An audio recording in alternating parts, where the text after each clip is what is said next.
cornerstone on home plate and the pulpit at shortstop. And that's what happened, too. We built a parsonage next door to the church, and as long as Gwen was mistress of that house, no vermin had a chance. It was a pretty little 5-room pink bungalow with a view of the hills out one side and the white cross of the church out the other. Gwen and I worked hard in Phillipsburg, and we had a certain kind of success. By New Year's Day, 1958, there were 250 people in the parish, including Bonnie, a new little daughter of our own. And I was restless. I was beginning to feel a kind of spiritual discontent that wasn't satisfied by looking at the new church building on its 5 acres of hilltop land, or the swelling missionary budget, or the crowding in the pews. I remember the precise night on which I recognized it, as people do remember important dates in their lives. It was February 9, 1958. On that night, I decided to sell my television set. It was late. Gwen and the children were asleep, and I was sitting in front of the set watching The Late Show. The story somehow involved a dance routine in which a lot of chorus girls marched across the set in just visible costumes. I remember thinking suddenly how dull it all was. "You're getting old, David," I warned myself. But try as I would, I could not get my mind back on the threadbare little story and the girl. Which one was it, whose destiny on the stage was supposed to be a matter of palpitating interest to every viewer?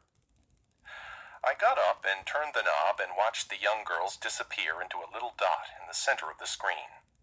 I left the living room and went into my office and sat down in the brown leather swivel chair. How much time do I spend in front of that screen each night, I wondered. A couple of hours at least. What would happen, Lord, if I sold that TV set and spent that time praying? I was the only one in the family who ever watched TV anyway. What would happen if I spent 2 hours every single night in prayer? It was an exhilarating idea. Substitute prayer for television and see what happened. Right away I thought of objections to the idea. I was tired at night. I needed the relaxation and change of pace.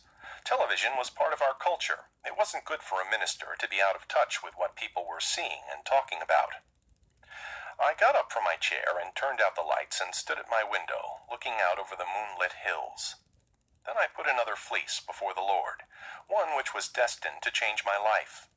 I made it pretty hard on God, it seemed to me, because I really didn't want to give up television. "Jesus," I said, "I need some help deciding this thing, so here's what I'm asking of you. I'm going to put an ad for that set in the paper. If you're behind this idea, let a buyer appear right away. Let him appear within an hour, within half an hour after the paper gets on the streets." When I told Gwen about my decision next morning, she was unimpressed. "Half an hour," she said. "Sounds to me, Dave Wilkerson, like you don't want to do all that praying." Gwen had a point, but I put the ad in the paper anyhow.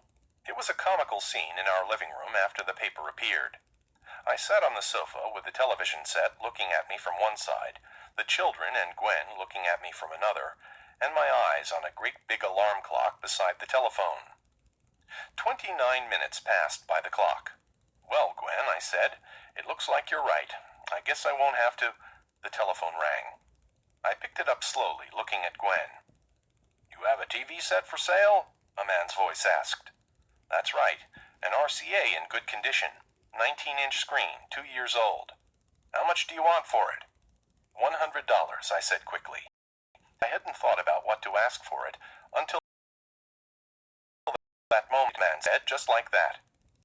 "Don't even want to look at it?" "No. Have it ready in 15 minutes. I'll bring the money." My life has not been the same since. Every night at midnight, instead of flipping some dials, I stepped into my office, closed the door, and began to pray. At first, the time seemed to drag, and I grew restless. Then I learned how to make systematic Bible reading a part of my prayer life.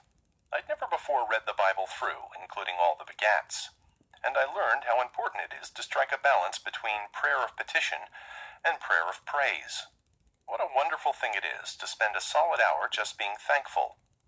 It throws all of life into a new perspective. It was during one of these late evenings of prayer that I picked up Life magazine. I'd been strangely fidgety all night. I was alone in the house. Gwen and the children were in Pittsburgh visiting grandparents. I had been at prayer for a long time.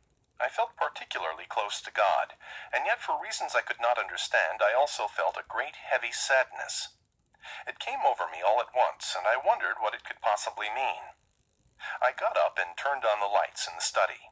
I felt uneasy, as though I had received orders but could not make out what they were. "What are you saying to me, Lord?"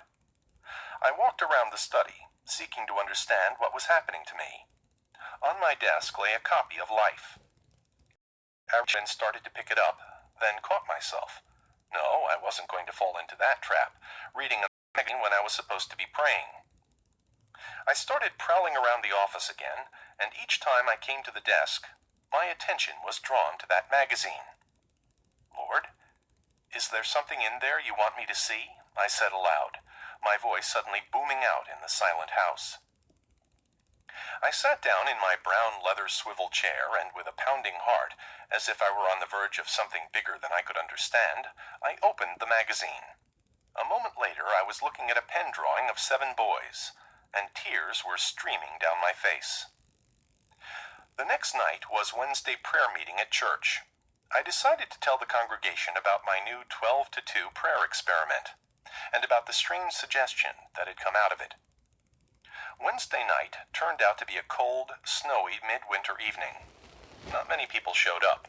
The farmers, I think, were afraid of being caught in town by a blizzard. Even the couple dozen townspeople who did get out straggled in late and tended to take seats in the rear, which is always a bad sign to a preacher. It means he has a cold